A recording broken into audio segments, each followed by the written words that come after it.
Hello students, welcome to my YouTube channel. और आज हम करने वाले हैं क्लास 10 की गणित की वर्कशीट नंबर 30, जो आपकी कल की वर्कशीट है, यानी कि 11 सितंबर की वर्कशीट है। इसके अंदर हम पढ़ने वाले हैं ट्रिग्नोमेट्रिक रेशियोज़ के बारे में। ट्रिग्नोमेट्रिक रेशियोज़ को पढ़ने से पहले हमें ट्रिग्नोमेट्री देख लेते हैं कि क्या होती है। तो ट्रिग्नोमेट्री यानी कि त्रिकोणमितीय अनुपात करने से पहले हम देख लेते हैं कि त्रिकोणमिति पहले होती क्या है। देखो, यहाँ पे तीन वर्ड से मिलके, तीन शब्दों से मिलके हमारा त्रिकोणमिति बना है। पहला है त्रि, उसके बाद में है कोण और उसके बाद में है मिति। तो त्रि का मतलब होता है तीन, जिसको ट्राई बोला गया यहाँ पे। उसके बाद में कोण यानी कि त्रिकोण, त्रिकोण यानी कि तीन भुजाओं वाला होता है ना, जिसके अंदर होता है। तो गोन आएगा, गोन का मतलब है भुजा, और मिट्रोन का मतलब है माप। तो त्रिकोणमिति मुख्यतः समकोण त्रिभुज, समकोण त्रिभुज कौन सा होता है? जिसका एक जो कोण होता है वो 90 डिग्री का होता है। त्रिकोणमिति में आप कौन से त्रिभुज लोगे? समकोण त्रिभुज लोगे। ठीक है। तो त्रिकोणमिति के अंदर हमें क्या पता लगता है कि जो कोण है उनका भुजाओं के साथ क्या संबंध है।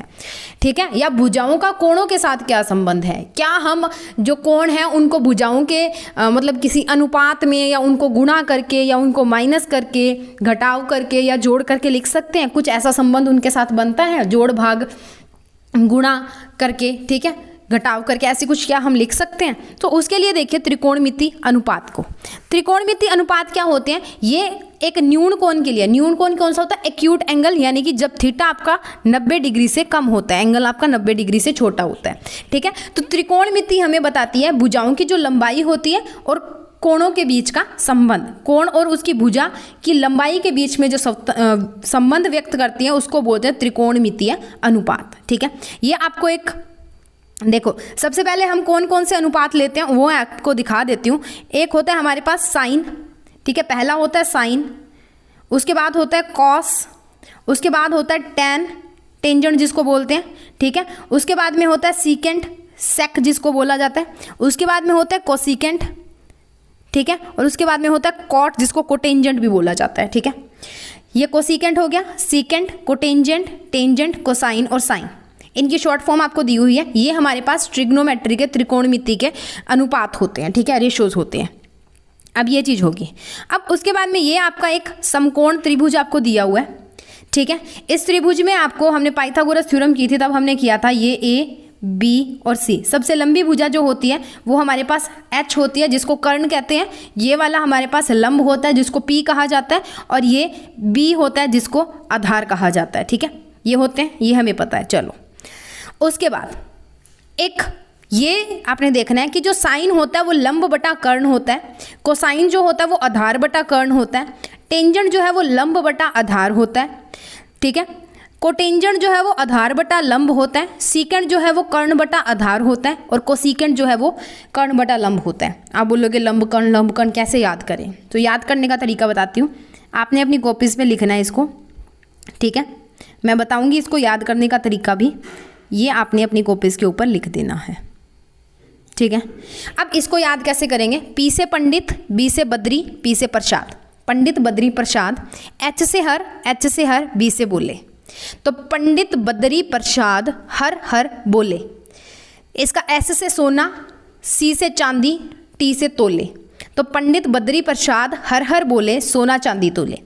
एस का मतलब साइन, साइन क्या है? पी बटा एच, यानी कि लंब बटा कर्ण। सी क्या है? कॉस, चांदी का मतलब कॉस। ये है बी बटा एच, यानी कि जो आधार बटा कर्ण, आधार बटा कर्ण। टेंजेंट क्या होता है? पी बटा बी, यानी कि लंब बटा आधार, लंब बटा आधार। ठीक है। अब ये तो आगे तीन। अब ये जो साइन है ना, इसका उल्टा कर दोगे आप तो आपके पास कोसिकेंट आ जाएगा, यानी कि कर्ण बटा क्या कर दोगे? लंब। साइन का उल्टा कर दो, कोसिकेंट आ जाएगा। कॉस का उल्टा कर दो, सीकेंट आ जाएगा, और टेंजेंट का उल्टा कर दो, कोसिकेंट, कोटेंजेंट आ जाता है। इसको हम इसमें भी लिख सकते हैं। इसको इसमें कैसे लिखते हैं वो मैं बताती हूँ आपको। ये देखो, ये हमने लिखा था पंडित, बद्री, प्रसाद, हर बोले, ये हमने लिखा। ठीक है, ये होता है साइन, ये कॉस, ये टेंजेंट। ठीक है, ये वाला बनेगा कोसिकेंट, ये वाला बनता है सीकेंट, आप लिख लेना अपनी कॉपीज पे, और ये बनता है आपका कॉट, यानी कि कोटेंजेंट। ठीक है। तो अब जब आप इनको देखोगे ना तो एच बटा पी बोलोगे, सीकेंड को देखोगे तो एच बटा बी बोलोगे, कोट को देखोगे तो बी बटा पी बोलोगे, ऊपर वाले से देखोगे तो पी बटा एच, कॉस क्या हो गया b बटा h, और t क्या हो गया, tan क्या हो गया p बटा b, ये आपका हो गया। ठीक है, अब होता है अलग अलग कोणों के आधार पे। अगर हमारे पास कोई भी कोण a के लिए हमने साइन a निकालना है तो वो किसके बराबर होगा, देखो ये होती है कोण a के सम्मुख भुजा, ठीक है, और ये होती है कोण a की संगलन भुजा जिसके ऊपर कोण बन रहा है। आपने h को नहीं लेना, कर्ण को नहीं लेना, p और b की हम बात करेंगे। ठीक है, तो जो बेस होगा ना वो होती है संगलन भुजा, ठीक है, और बिल्कुल सामने वाली सम्मुख भुजा। ठीक है, अब लंब बटा कर्ण होता है तो BC बटा AC आ गया। कॉस क्या होगा, कॉस ये रहा आधार बटा कर्ण, आधार कौन है AB बटा AC, कर्ण कौन है AC। ठीक है, वैसे ही हमने टेंजेंट, कोटेंजेंट, सीकेंट और कोसीकेंट निकालना है A एंगल का, पर यही आपको अगर C एंगल का दे दे फिर, तो अब C के सम्मुख भुजा कौन सी है, AB, तो C के सम्मुख भुजा, अगर यहाँ पे कोण C के सम्मुख भुजा लेंगे तो वो आएगी AB। ठीक है, और अब C के संगलन भुजा कौन है AC, तो ये बनेगा AB बटा AC। यहाँ पे BC बटा AC था ना, यहाँ पे AB बटा AC हो गया, इतना फर्क हो गया यहाँ पे। ठीक है, कॉस क्या बन रहा है AB बटा AC, तो A की संगलन भुजा कौन है, C की संगलन भुजा थी हमारे पास कौन है, ठीक है AC, सॉरी यहाँ पे ना कर्ण लिखना था, थोड़ी मिस्टेक होगी। देखो C के विद रिस्पेक्ट टू हमने निकालना है, तो C के सम्मुख भुजा कौन है AB, तो सम्मुख भुजा हमने लिख दी AB। उसके बाद में लिखना है कर्ण यानी कि AC। ठीक है, उसके बाद में कोण C के संगलन भुजा कौन है, ये वाली BC। ठीक है, ये B है तो BC, और कर्ण कौन है AC। कर्ण को आपने वही रखना है, आपकी सिर्फ लंब और जो आधार है यानी कि सम्मुख भुजा और संगलन भुजा का फर्क आएगा। अगर आपको C निकालना दिया है, अब यहाँ पे साइन A निकालना दिया ना, क्वेश्चन में आपको साइन C निकालना भी दे सकते हैं, ऐसा आएगा आगे क्वेश्चन के अंदर। ठीक है, सो वो भी तो निकालना दे सकते हैं, तो कैसे निकालोगे वो मैंने आपको बता दिया। ठीक है, उसके बाद में बात करते हैं उदाहरण की। उदाहरण में हमें tan A दिया हुआ है 4/3। अब tan क्या होता है, लंब बटा आधार। लंब आपको दिया हुआ है, आधार आपको दिया हुआ है, तो इन्होंने कोई K मान लिया क्योंकि मीटर सेंटीमीटर तो हमें आगे नहीं दिया। अगर आपको मानना है तो मानो, आप इसको सीधा भी ले सकते हो। ठीक है, तो हमने क्या किया, पाइथागोरस थ्योरम लगाई और कर्ण निकाल लिया, AC निकाल लिया, तो वो कितना आया 5K। ठीक है, अब साइन A निकालोगे, साइन क्या होता है, यहाँ से ये वाले फॉर्मूला में से उठा लेना सारा कुछ, साइन कॉस और टेंजेंट निकाल लेना, उनका उल्टा कर दोगे, साइन का उल्टा करोगे कोसिकेंट आ जाएगा, कॉस का उल्टा करोगे सीकेंट आ जाएगा, और टेंजेंट का उल्टा करोगे कोटेंजेंट आ जाएगा। ठीक है, सो उसके बाद में चलते हैं इसके सॉल्यूशंस पे। टोटल 4 क्वेश्चंस हमें दिए, सॉल्व कर लेते हैं इनको। सो स्टूडेंट्स, हमें फर्स्ट क्वेश्चन में दिया ट्रायंगल ABC, हमारा कोई एक ट्रायंगल है, जैसे जैसे क्वेश्चन में दिया आप लिखते जाइए। ABC हमारा कोई राइट एंगल ट्रायंगल है जिसमें ये A हो गया, ये B हो गया और ये C हो गया, क्योंकि B के ऊपर 90 डिग्री का कोण बन रहा है। यदि 15 कोट A बराबर है 8 के है तो साइन A और सीकेंट A का मान ज्ञात करना है। तो हमें 15 कोट A दिया हुआ है, यहाँ से कोट A निकाल लो 18/15। तो अगर हम बात करते हैं पंडित बद्री प्रसाद वाले फॉर्मूला की, तो पंडित बद्री प्रसाद हर हर बोले। ठीक है, यही होता है। ओके, तो ये है साइन, ये है कॉस, ये है टेंजेंट, ये कोसिकेंट, ये कोटेंजेंट। ठीक है, कोटेंजेंट मतलब H अपॉन, या you can write it as PB। ये हो गया हमारे पास कोसिकेंट, ये सीकेंट होता है और ये कॉट होता है, या कोटेंजेंट जिसको बोलते हैं। तो कोटेंजेंट को हम 1/10 भी तो लिख ही सकते हैं, या आप यहाँ पे नॉर्मली लिख सकते हो कि 8 जो है वो P की वैल्यू है आपके पास और B की वैल्यू है, और P कितना है 15 दिया हुआ है। ठीक है, तो इस राइट एंगल ट्रायंगल के अंदर मैं अगर आपको बताऊँ दोबारा से, तो ये हमारे पास एक राइट एंगल ट्रायंगल है, यानी कि समकोण त्रिभुज है, जिसका B जो है वो 90 डिग्री का है, ये A है और ये B है। ठीक है, हो गया सही यहाँ पे। तो यहाँ से हमारे पास जो कोटेंजेंट बनता है, ठीक है, वो बनता है B/P, यानी कि आधार बटा लंब। ठीक है, आधार बटा लंब बनेगा तो B है हमारे पास 8 और P है हमारे पास कितना 15, ये दिया हुआ है। क्लियर। सो यहाँ से चाहे आप 1/tan A निकाल लो, क्योंकि आपको अगर नीचे वाले नहीं आते हैं तो आप सीधा उल्टा कर दो, tan का वो कोट बन जाएगा आपका। तो tan A कितना हो गया 15/8। तो tan क्या होता है P/B, P कितना है 15 और B कितना है 8, यही हमने निकाला है। अब सीकेंट क्या होता है, देखो अब ये आपने लिखना है। उसके बाद में सीकेंट की गणना अगर हम करते हैं तो सीकेंट क्या होता है, secant square A = 1 + tan square A। tan A का मान हमें एक समीकरण यहाँ से मिलेगा, यहाँ पे हमने लिखा, सॉल्व किया। सीकेंट स्क्वायर A किसके बराबर हो गया 64 + 225 को भाग दे दिया किससे, 64 से, 64 से, ठीक है। ऐड करोगे 289/64, सीकेंट ए निकालोगे तो इधर क्या हो जाएगा, वर्गमूल, तो सीकेंट की वैल्यू आ गई 17/8, ठीक है। उसके बाद में साइन ए की गणना करनी है। सीकेंट ए हमें पता है 17/8 है, ठीक है। और कॉस ए किसके बराबर होता है, सीकेंट ए किसके बराबर होता है, 1/cos ए के। सीकेंट ए होता है हमारे पास 1/1/cos ए के। तो ये 1/cos ए किया, कॉस आ गया। हमें ये पता है कि sine square theta plus cos square theta A जो है, यानी कि sine square A plus cos square A किसके बराबर होता है, 1 के बराबर होता है, ठीक है। ओके, तो यहाँ पे कॉस की वैल्यू निकालोगे तो 1 माइनस साइन की वैल्यू निकालोगे तो 1 माइनस कॉस स्क्वायर ए। कॉस कितना है, 8/17, तो यहाँ पे रखा हमने, ये रखा। उसके बाद में इसका वर्ग किया, वर्ग करने पे हमारे पास बन गया 64/289, तो इसको घटाया तो 225/289। साइन ए क्या आएगा, वर्गमूल 225 और 289 का, 225 होता है 15 का वर्ग, ठीक है, और 289 होता है 17 का वर्ग, तो साइन ए आ गया और यहाँ से सीकेंट ए हमारा आ गया, ठीक है। सो ये था हमारा first question. Next moving on to the second question. यदि सीकेंट थीटा 13/12 हो तो सभी त्रिकोणमितीय अनुपातों को आंकलित करना है बेटा यहाँ पे, ठीक है। आंकलित कर लेना, क्लिक करना नहीं है, आंकलित करना है, ठीक है। परिकलित कीजिए, ये दिया हुआ है नीचे, ठीक है। ये आपका क्वेश्चन नंबर 5 है एक्सरसाइज का NCERT में। सो यहाँ पे देखिए, अब सीकेंट थीटा हमें दिया हुआ है 13/12, ठीक है। अब सीकेंट थीटा में हम क्या ले, थीटा की संगलन भुजा, संगलन मतलब साथ वाली भुजा क्या है, 13। समकोण सम्मुख भुजा कितनी है, 12। अगर हम सीकेंट का पंडित बद्री प्रसाद से भी निकालते हैं तो वो कॉस का उल्टा होता है, ठीक है। कॉस का उल्टा मतलब H/B होगा। H यानी कि ये जो हमारी कर्ण है बटा क्या होगा, आधार, ठीक है। तो H कितना है, 13, और आधार कितना होगा, 12, ठीक है। अब पाइथागोरस क्या बोलती है, AC का square is equal to AC का वर्ग बराबर है AB के वर्ग प्लस BC के वर्ग के। तो यहाँ से हम BC निकाल लेंगे, BC कितनी आ गई, 5 आ गई, ठीक है, पाइथागोरस प्रमेय में लगा के। अब BC जब 5 आ गई तो अब हमारे पास ये भी 5 है, ठीक है। तो अब आपने लगाना है पंडित बद्री प्रसाद हर हर बोले, ठीक है। जो मैंने आपको पहले फॉर्मूला करवाया था, आपको ऊपर करवाया है, ये होता है साइन, ये होता है कॉस, ये होता है टैन, ठीक है, ये होता है कोसिकेंट, ये होता है सीकेंट, और ये होता है कोटेंजेंट।